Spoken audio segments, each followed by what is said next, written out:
Guys, bumili tayo ng bangus para pang sigang, para makahigop tayo ng init na sabaw. Tapos lagyan natin ng pichay, siling green para pang sigang.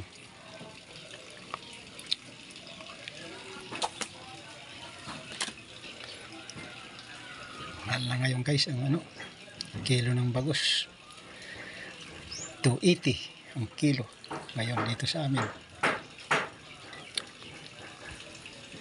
5 piraso lang ang 2 kilo, bali 2 kilo yan, 5 piraso.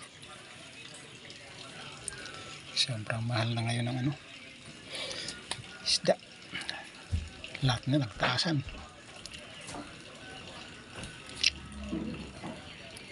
Mahal na ng pamahal yung mga bilihin. Sige lang, yung mayroong pambili bibili, yung wala nga